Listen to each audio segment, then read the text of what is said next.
Assalamualaikum warahmatullahi wabarakatuh. Perkenalkan, saya Dispa Salsabila Aulia dari kelas MN23M akan mempresentasikan materi dari mata kuliah Manajemen Risiko Keuangan dari sesi pertama, yaitu materi mengenai manajemen risiko dan regulatory compliance.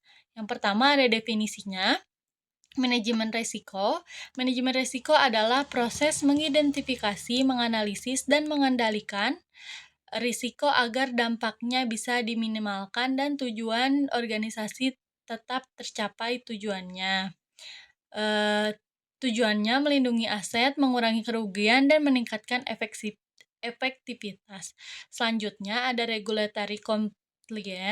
Regulatory compliance adalah upaya perusahaan untuk mematuhi semua hukum perusahaan dan standar yang berlaku dalam industri atau wilayah operasinya.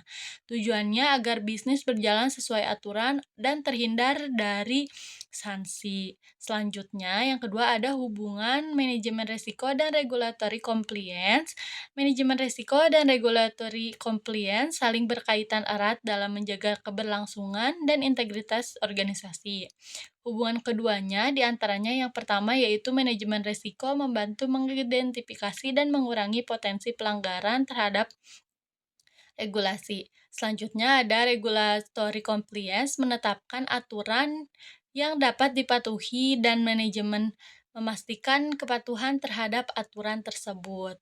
Keduanya bekerja sama untuk mencegah kerugian hukum, finansial, dan manajemen risiko adalah alat untuk mencapai dan mempertahankan regulatory compliance secara efektif. Selanjutnya ada tantangan. Yang pertama tantangan manajemen risiko yaitu identifikasi risiko yang sulit mengenali semua potensi risiko, terutama yang tersembunyi atau baru muncul. Kemudian kurangnya data akurat, data yang tidak lengkap, dan bisa menghambat analisis risiko.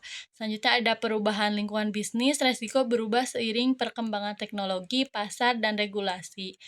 Regulatory compliance, regulasi yang terus berubah, perusahaan harus terus mengikuti perubahan hukum dan standar. Biaya kepatuhan tinggi, implementasi sistem compliance bisa mahal dan memakan waktu. Kurangnya pemahaman internal karyawan mungkin belum sepenuhnya memahami kewajiban hukum.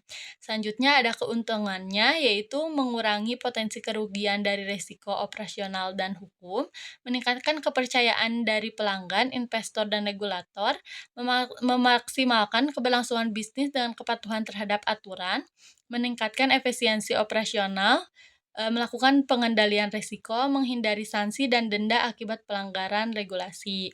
Yang terakhir ada kesimpulan. Manajemen risiko dan regulasi compliance adalah dua elemen penting dalam menjaga kelangsungan integrasi bisnis. Manajemen risiko membantu mengidentifikasi dan mengurangi potensi ancaman, sementara regulatory compliance memastikan perusahaan mematuhi aturan yang berlaku. Keduanya saling mendukung untuk mencegah kerugian, meningkatkan kepercayaan, dan menjaga reputasi perusahaan di tengah tantangan regulasi dan dinamika bisnis yang terus berubah. Mungkin itu saja yang dapat saya sampaikan. Mohon maaf atas segala kesalahan dan kekurangan. Terima kasih. Wassalamualaikum warahmatullahi wabarakatuh.